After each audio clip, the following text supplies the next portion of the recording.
Saturday the 18th of May. Hutt Recreation Ground, Hutt Old Boys, Mariners versus Ories, Premier Reserve game. Cara from Hawke's Bay refereeing the game. This is about, I think about 8 minutes into the game. And the score is 12-0 to the black and white team, Ories. So just as a bit of an explanation, Cara, I'm a bit of an invalid at the moment, so I can't move the camera around too much. So there's some stanchions here, which I'm sure are going to get in the road of filming at times, but hopefully we can get some stuff that might be helpful for you.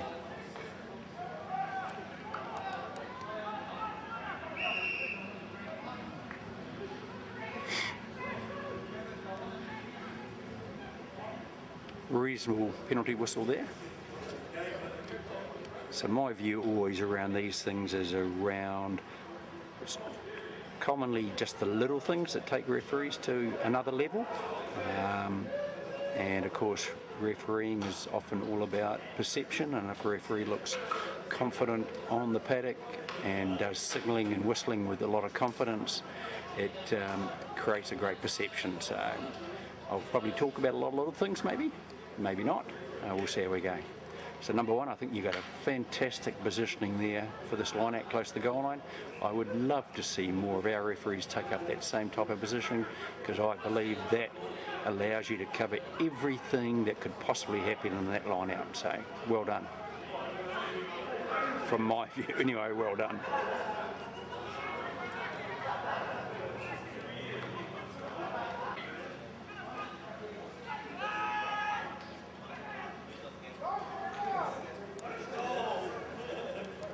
So just around that situation, that scrum, replay it back a couple of times and then just say, well, another day, would you be happy the way that the black and white team drove in and around?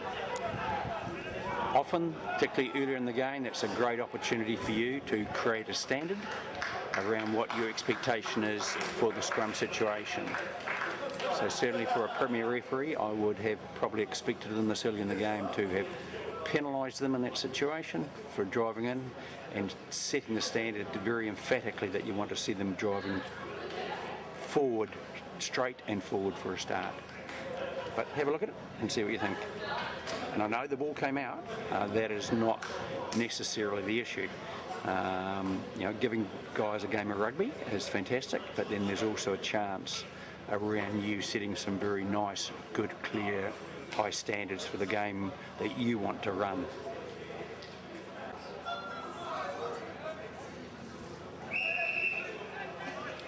So this is going to be one of the little things that I'm going to talk about, Cara, around perception. There, I think you can run harder towards the goalpost, ball on line, just to once again create that perception of you, of a very good referee who is going to make a crucial decision, particularly when there's no ARs and you've got touch judges and you have to make that final decision. You would be right there closer to the posts to make that clear-cut decision. And nothing wrong with what you just did, but around taking to the next step, perception, perception, perception.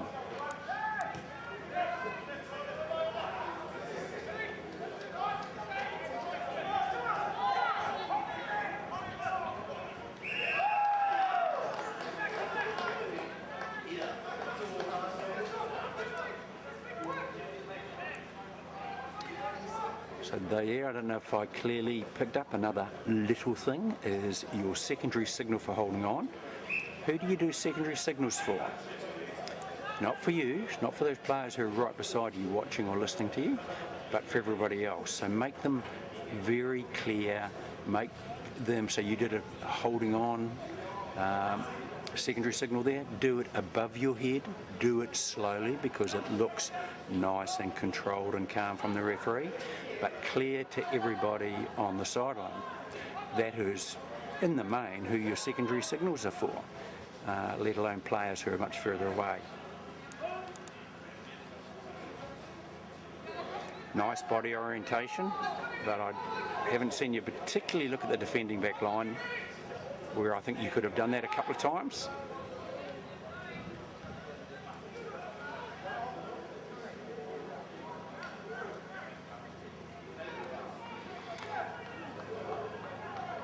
And if you just run that back again with that scrum, and just look at your running line and go, was that necessarily the best way to go?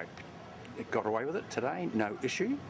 But if they had got tackled out on the right-hand side there, you would have had to loop all the way back. Whereas if you had been, as that ball was sitting at the back of that scrum, another metre back from that offside line, the last man's feet, you could have then ran on the diagonal across, straightened up, and if there had been a tackle over that area, you'd have been so much closer.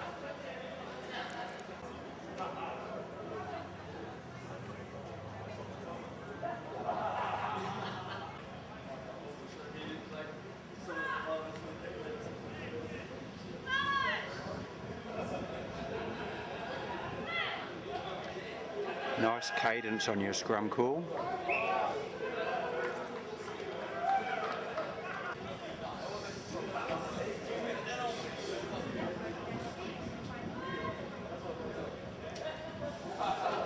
So I'm going to be interested in your body orientation here as the ball comes in. So now you could be, you're free kicked anyway, so it becomes irrelevant. But there, as soon as that ball's in, I think you could flick around side on so that you are looking at defenders and walking back with the ball onto back and outwards from the red team side to allow them to be able to run inside, or if they pass, then you just pirouette and away you go. But that you are looking at the defending back lines. Because with touch judges, obviously, it's your obligation to create and keep that space. Once again, not that the players were crimping, not at all. They're actually being very good. But once again, perception, perception, perception.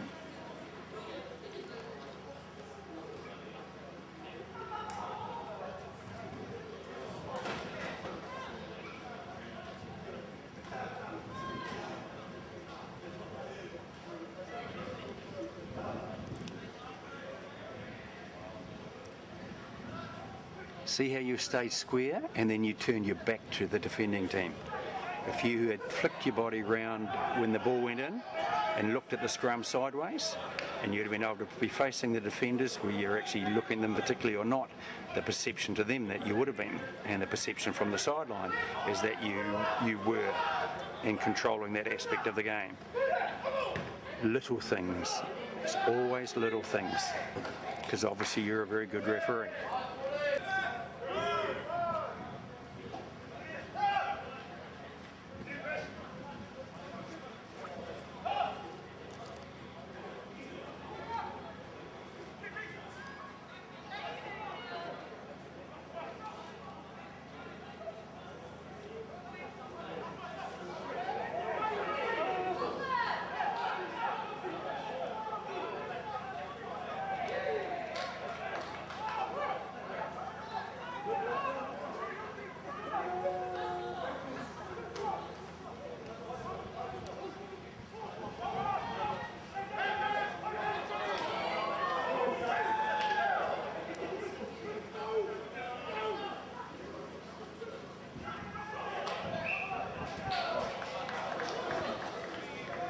So there again, your knock-on signal is just around about chest height. Do it above your head, is my suggestion.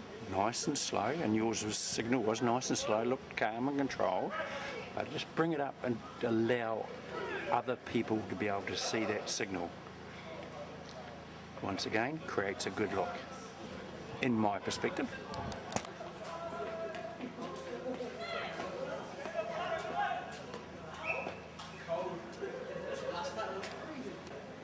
So good to see you on this side of the scrum, because I think that's where the issue is, particularly that loose head prop from the black and white team. So you're being active there, that's great to see.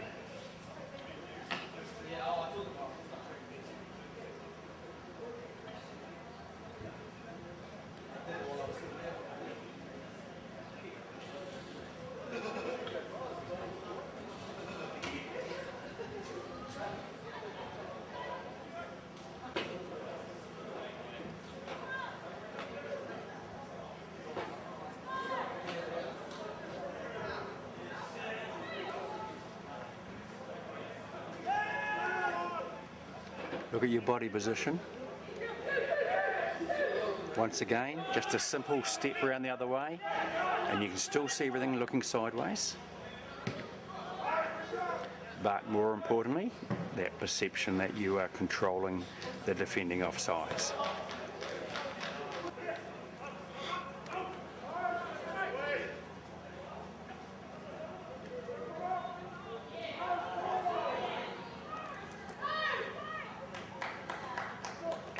So Cara, just another question for you there.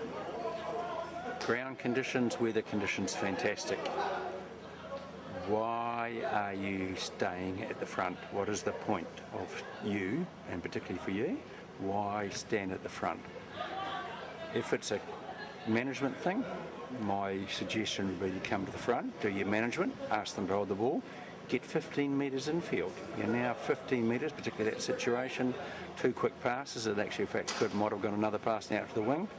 Why put yourself in a situation where you're chasing backsides when, particularly under these conditions and with the pretty clear-cut, clean lineouts at the moment, you could have been 15 metres infield just to start with.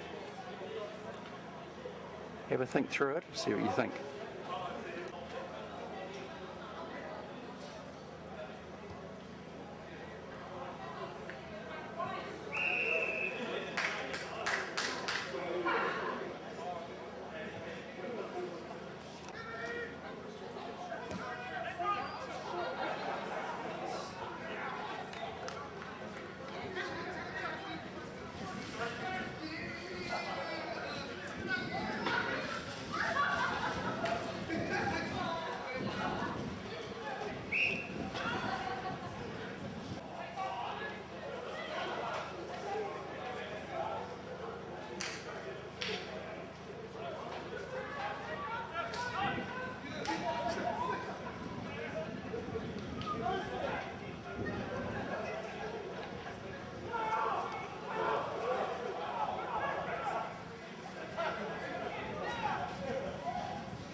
It's a situation, Cara, where you need to get your body momentum another 2 or 3 metres closer to that pass back towards the goal line there. It nearly ended up in a tackle situation which you'd have wanted to adjudicate on, so if you were there a little bit closer, would be better.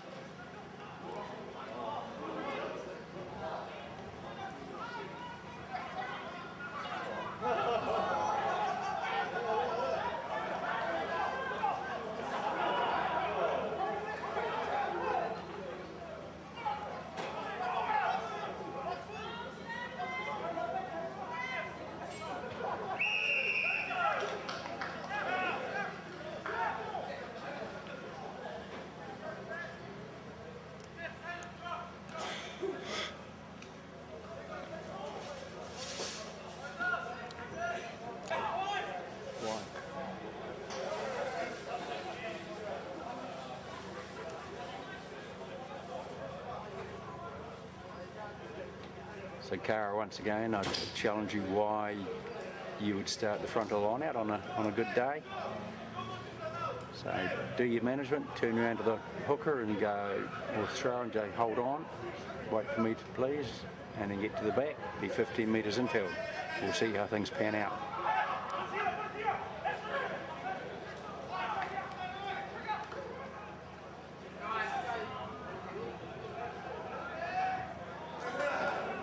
So my view is you're just making things harder on yourself than they need to be, particularly when you got a pretty good going game here.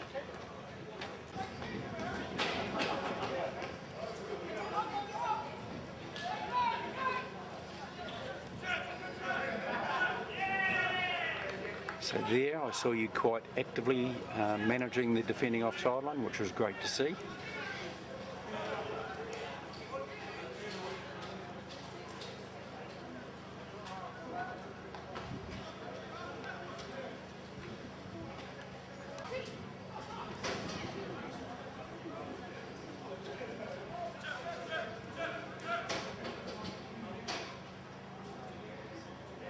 So that one shows up a bit more of how dangerous that position is of yours, that running line of running down this side of the scrum. Got away with it, but another day could really catch you out. So I think you can change that quite quickly.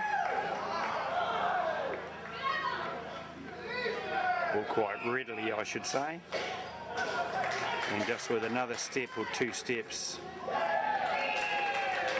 you could give yourself a bit of an angle to be able to run in behind that scrum and then either straighten up or just go across to where the tackle may be. And in that scenario where they had to come back the other way, you'd have been right there, ball in line, rather than being quite a long way in front. So once again, just a very little thing with a subtle change, and I think it'll just really assist you in become the referee that you want to be.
Just go back to that line out and then the ensuing maul that went upfield from that. My feeling is that you could have been infield 5 metres rather than being hanging in close to that 5 metre area on the other side of the paddock there. And then you'd have been much closer to the ensuing play. So a nice, clean, steady first half. Looks good in the main, but everything about you going to the next level and little things, and creating that perception of you as a very good, competent referee with everything under control. So I think you and your coach could keep working on those little things, and hopefully some of my suggestions might be helpful, and we'll see how we go in the second half.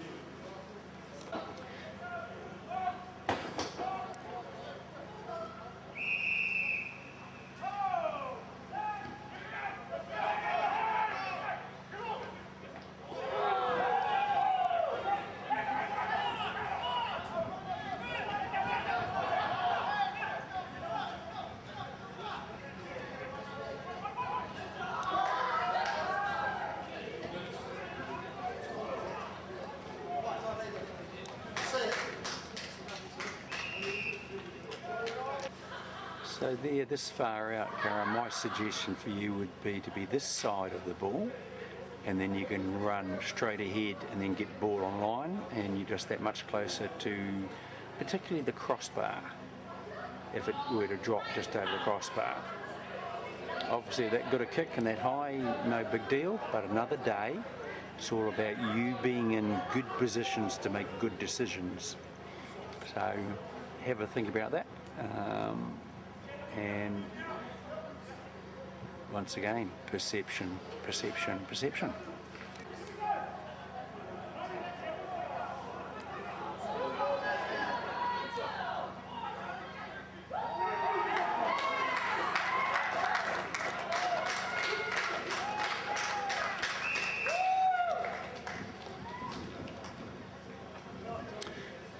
So I don't know how well I picked that up on the video, but have a re-look at that kickoff and how things panned out, and just have a look at your running line and see if maybe there's a different line that you could have done that might have helped you out being able to get up that field and closer to the try on another day. I don't know. I will need to have a re-look at it myself.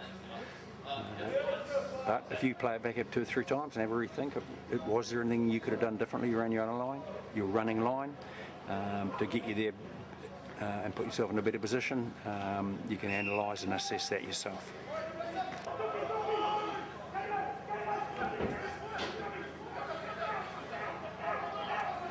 What do you think the guys are doing? Are they changing the setup on that? I don't know, because it's normally you can hear yourself, but I've got nothing.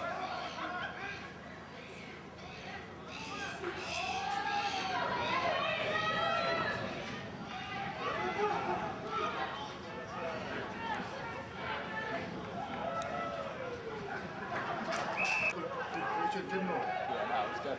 Yes. No, he did a big bang shield game. He did. And I said it's a different type of game. I played it in the ship. And I found it's a different game than the normal club game. It's like a miniature ran through shield game. That's what I'm trying to check. Let's play red sheet. It's from the wood.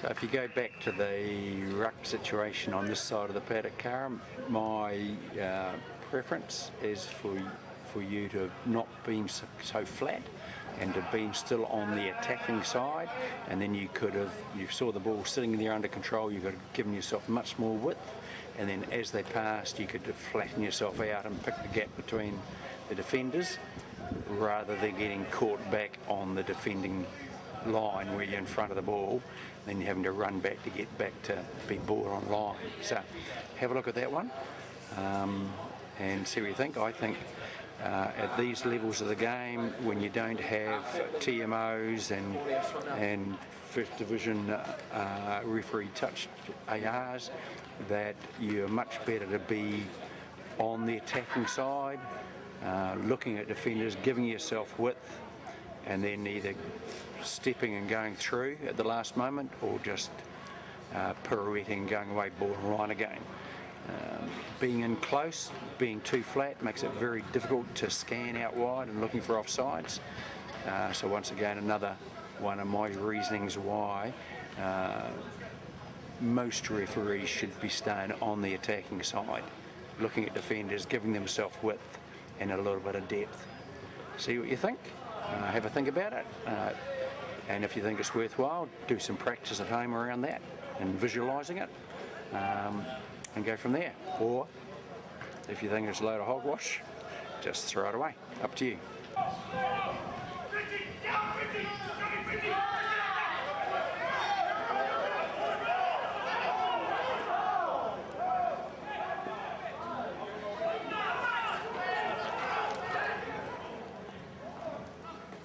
So there are the two situations. We're in the D line, and I don't think particularly controlling offside line too well.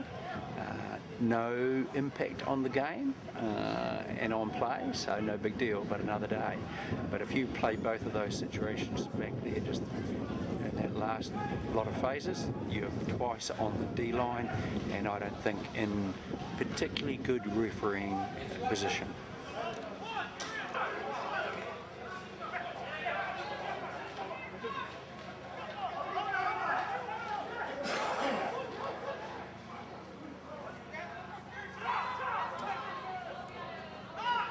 So that's an arm signalling that in Wellington all referees owe me a chocolate fish, because I doubt I'll be able to find that signal in the law book, and I don't know who you do it for. Is it just for yourself? Certainly isn't for anyone else, because you didn't blow your whistle, so it was certainly a play-on situation anyway. But yeah, in Wellington, you owe me a chocolate fish.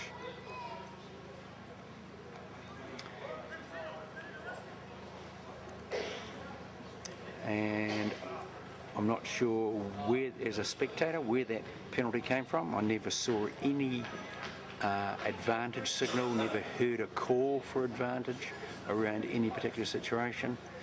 Once again, I think particularly at this level and below, referees have a great obligation to the game in communication, so that players know what's going on, what they're playing for. Is it just a scrum penalty, a scrum scenario, or is it a penalty advantage? Spectators, coaches, managers and players who can't hear anything else or see anything else, they all know what's going on if you do that. My personal viewpoint for the game at Premier Reserve and below. If not, Premier. Certainly if you listen to a referee like Ben O'Keefe at Super 15 and Test match level, he is calling out quite clearly so that 20 to 30 players can hear what an advantage is for and what any call is for. Just a thought. Once again, I believe that also creates a perception for you on the paddock, and maybe that can be more important for you than for other referees. One, because of your stature, and two, and being realistic, maybe a female, and being female as well. So if you have a good loud voice, you have a good loud whistle, you create a presence on the paddock for yourself. Not an authoritative one, or not a pedantic one, but certainly a referee of confidence and ability. So it comes back to that thing, perception, perception, perception. There for your consideration.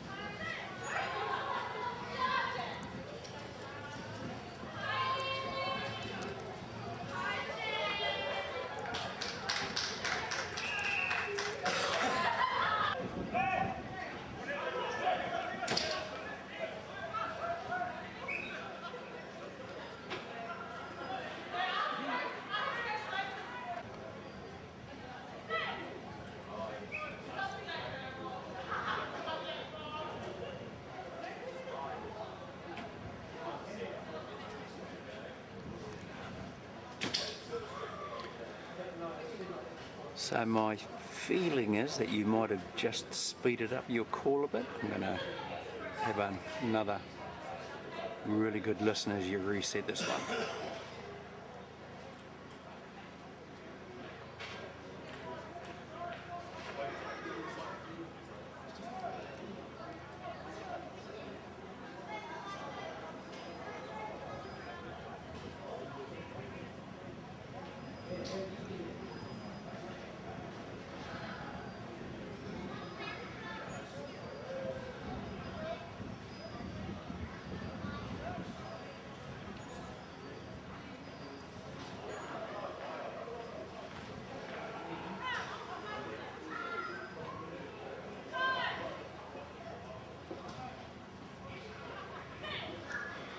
That was a nice, good, loud, slow call. Obviously what they're needing at this stage, and you got a good scrum out of it. So, well done. Unfortunately, the players are not as good as we want.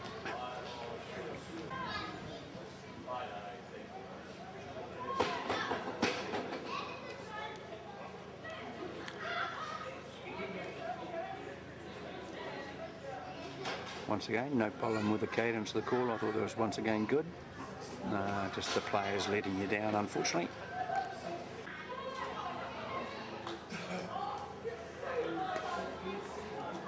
Once again, I'm looking at your body orientation, which is good, but no, once again, just that perception thing, just a quick look up at the defending back line is all it takes, particularly if you've developed a relationship with the number 10.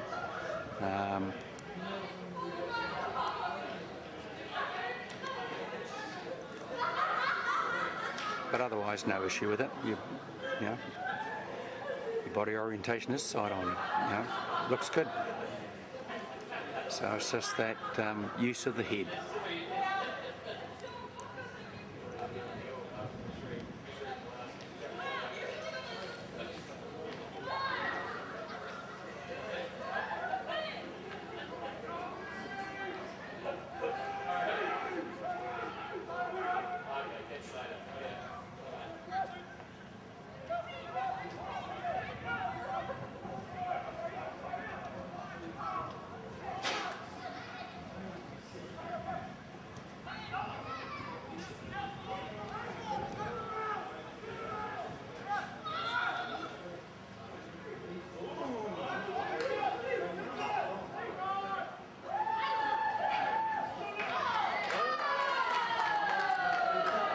Unfortunately, Cara, you got that one totally utterly wrong, which will show up on the video of the Ories player quite clearly knocking that ball on as he came through. Unfortunate. Never mind. At 58 points to 5, no great impact, no impact on the game at all, so just put it out of your mind. Don't worry about it. One of the things you can do though is just run that play back again, and hopefully I did pick it up okay on the video, and just go, well, where was my position that I wasn't able to see that? Why did I miss what appeared to be quite a clear knock on by the black and white player? And you might be able to see why you got into that position of not being able to see it, or see it clearly, and then another day you might be able to choose a running line that would be better for you. So one of my impressions is that quite clearly is that you're getting too flat too early, and that means you're struggling to get back ball online very quickly. Whereas if you stay more predominantly on the attacking team, when it's clearly under control, give yourself some width, but staying back 1 to 2 metres off the back of the last man's feet of the attacking side, you can then flatten or just pirouette and get back ball online so much quicker. And certainly in that scenario, you would have been much more ball online and been able to pick up that offence. Have a think about it, see if it's something that could work for you, how it would work for you, chat it over with your coach, and see if it helps in the future.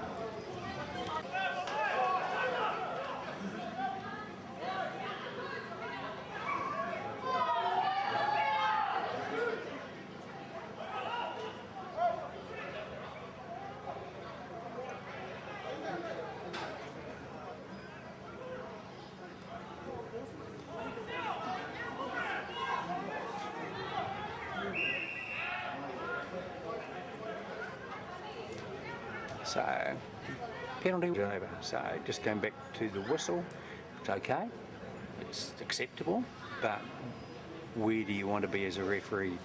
Do you want to be better than all the rest? So you want to differentiate yourself from the rest. One of the ways to do that is whistle and communication. So my suggestion is that you practice your penalty whistle, make it really emphatic, make it stand out. Give yourself a difference from the other good referees, because you want to be a very good referee. Make yourself stand out. Were you?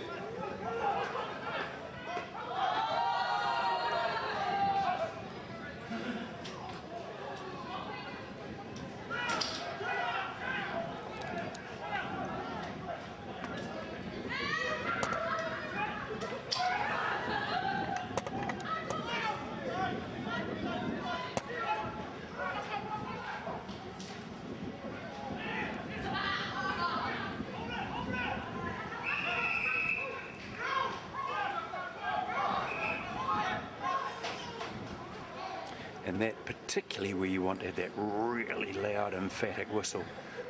Bit of foul play, you really want to let everybody know that's exactly what happened there. So give it your all, stand out, make it emphatic.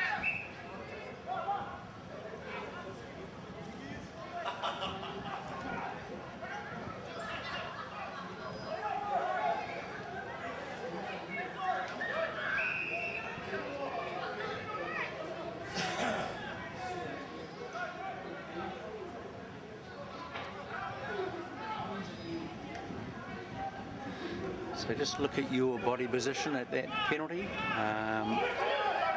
Once again, all about body orientation. And possibility of quick taps. What's one of your main obligations? Tap at the right place, obviously, tap at the right type, but then also creating the space where the defender's back 10. So first thought, flick your body around so you're looking at defenders. You can still talk, you can still make signals, but you're looking at defenders.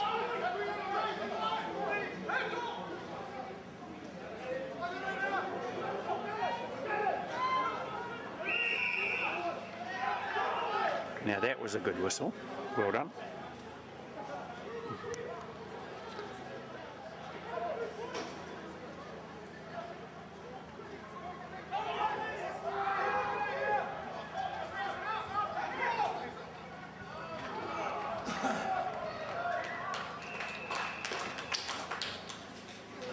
So that's the position if you go back and look at that ruck and being in a jockey where sometimes that's not a great position to be when you're 5 metres from the goal line because it means you are chasing, but that try ended up very clear cut, not an issue, all good for you.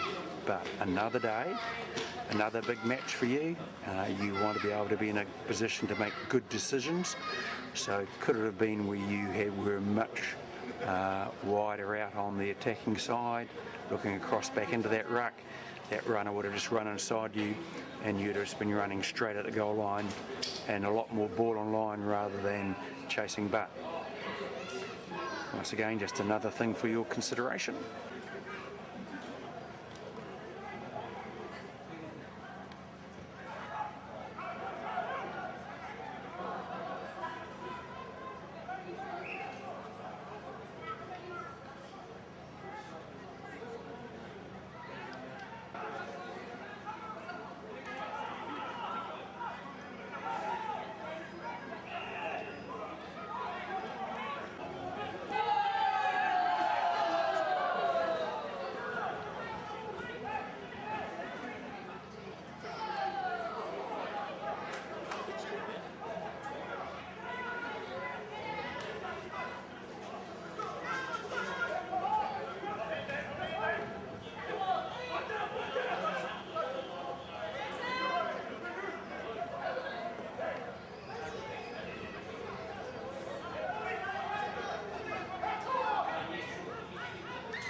Good to see you talking to, I'm assuming that was the captain there. Yeah, a couple too many penalties starting to rack up against the black and white team.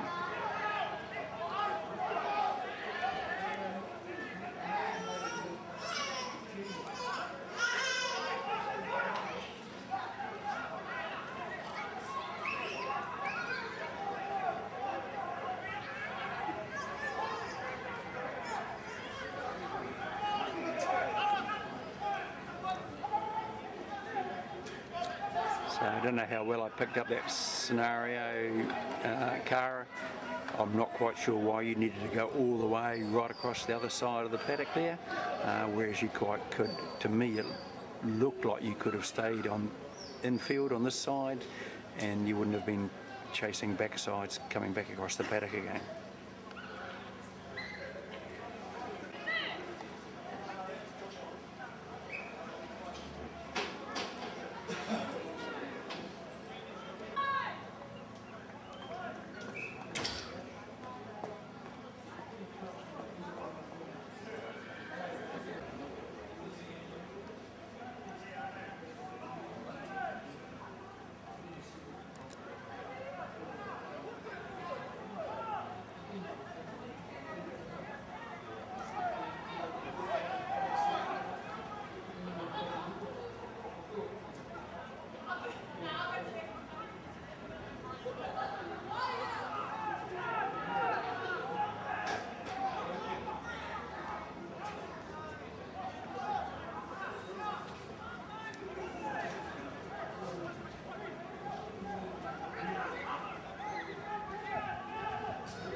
So I'm assuming you'll get off.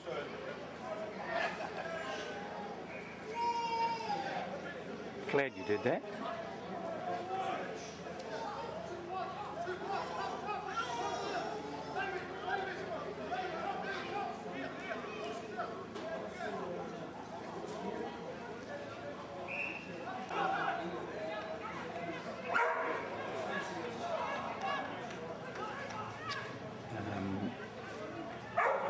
In Wellington, we ran a sin bin process. What I like to see is something much more of a set process.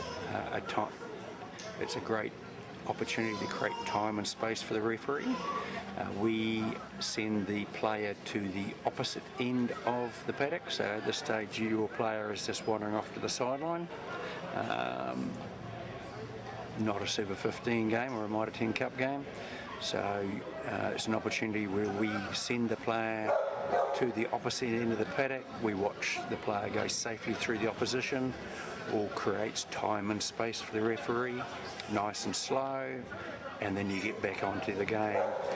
Maybe an opportunity to reiterate your message rather than just stick a card up in the air and then turn away and walk away effectively.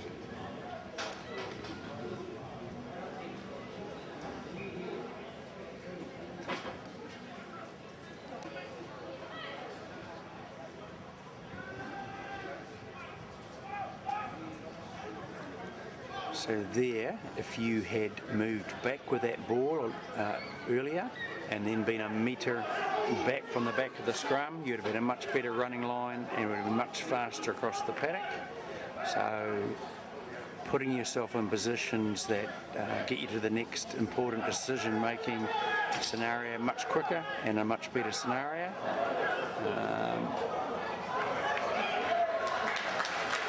Just something to have to think about.